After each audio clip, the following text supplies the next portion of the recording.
Okay, so here's something wild. Olive Garden's $100 pasta pass promotion has somehow turned into a metaphor for voter suppression. Breadsticks and ballots. Who would have thought that would be the debate? Oh, I saw that too. It's like the GOP took a marketing gimmick and turned it into a talking point for election security. But honestly, how did we even get here? Well, it all started with Olive Garden's pasta pass, $100 for 13 weeks of unlimited pasta. You show a photo ID to redeem it, and that's it. But then Republican lawmakers jumped on it, claiming that if Olive Garden can require ID for pasta, why can't elections be just as secure? That's such a stretch. I mean, we're talking about a promotional coupon versus the constitutional right to vote. Those two things aren't even in the same universe. Exactly, but that's the point. It's a distraction. The GOP is using this pasta pass as a way to sell the SAVE Act, which isn't just about voter ID, it's about requiring documentary proof of citizenship to register. And that's a whole different ballgame. So let's break this down. What does the SAVE Act actually require? Because I feel like the pasta jokes are drowning out the real details. Sure. So the SAVE Act goes beyond photo ID. It requires things like passports or certified birth certificates to prove citizenship. And here's the kicker. Only 5 states issue IDs that explicitly prove citizenship. For everyone else, the ID in your wallet doesn't cut it. You'd have to dig up additional paperwork. That's a huge hurdle. I mean, how many people even have their birth certificates readily available? And what about people who don't have passports? Right, and that's a lot of people. Roughly half the country doesn't have a passport, and millions don't have easy access to their birth certificates.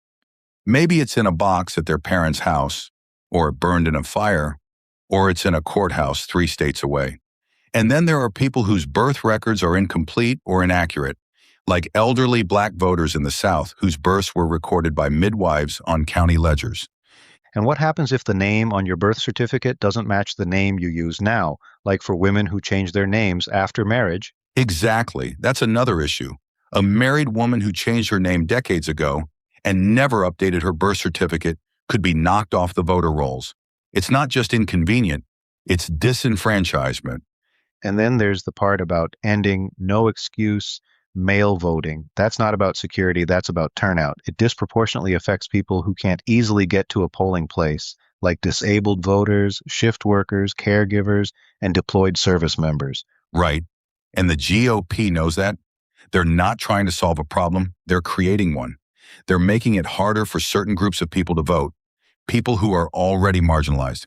Meanwhile, Olive Garden just wants to make sure Jason from accounting isn't sharing his pasta pass with his roommate. The comparison is ridiculous, but it's effective in muddying the waters. That's the sleight of hand. The GOP takes a real policy fight, how to verify citizenship for millions of voters, and swaps it for a picture of a breadstick. They shrink the stakes, move the frame, and make anyone defending voting rights sound like they're defending pasta fraud.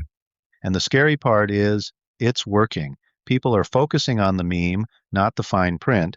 They're laughing at the pasta jokes while the SAVE Act quietly chips away at their rights. It's not just a joke, it's a strategy. And the people who pay the price aren't hypothetical. They're real. They're the great-grandmother in Alabama whose birth record is incomplete, the veteran who finds out his mail-in ballot no longer qualifies, the nursing student working 2 jobs who can't take a Tuesday off to stand in line for 6 hours.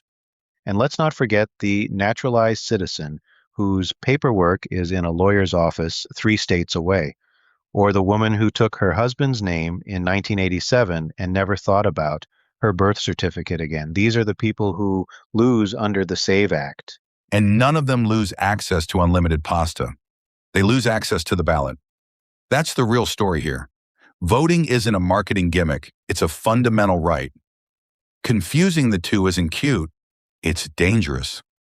Chuck Schumer called the SAVE Act Jim Crow 2.0, and honestly, he's not wrong. This is voter suppression dressed up as election security. It's about making it harder for people to vote, plain and simple. And the GOP knows that. They're not asking you to think about voter ID. They're asking you to think about pasta so you don't notice the citizenship paperwork gauntlet stapled to the back of the bill. They're counting on the meme moving faster than the truth. And it's not just the GOP, it's a coordinated effort. You've got Steve Scalise waving pasta on the House floor, Brian Steele comparing breadsticks to ballots, Mike Lee tweeting that elections are less secure than Olive Garden's pasta pass. This isn't is a coincidence, it's a campaign. And it's backed by serious money. Right-wing political action committees, social media influencers, bots. It's all part of the machine. Meanwhile, food banks are closing, and people are struggling to make ends meet. But sure, let's pay influencers to tweet about pasta fraud. It's infuriating. And it's not just about the SAVE Act, it's about the broader trend of using humor and distraction to undermine serious issues. It's the same playbook they used with the welfare queen narrative. It's about shifting the focus, creating a scapegoat, and avoiding accountability. And it's not just a Republican problem. The media plays a role too. They amplify the jokes, the memes, the sound bites. They turn serious issues into clickbait. And the real story, the people who are losing their rights, gets lost in the noise. So, what do we do? How do we cut through the noise and get people to pay attention to what really matters? We start by calling it out for what it is. This isn't about pasta, it's about power. It's about who gets to participate in our democracy and who gets left out. And we need to keep the focus on that.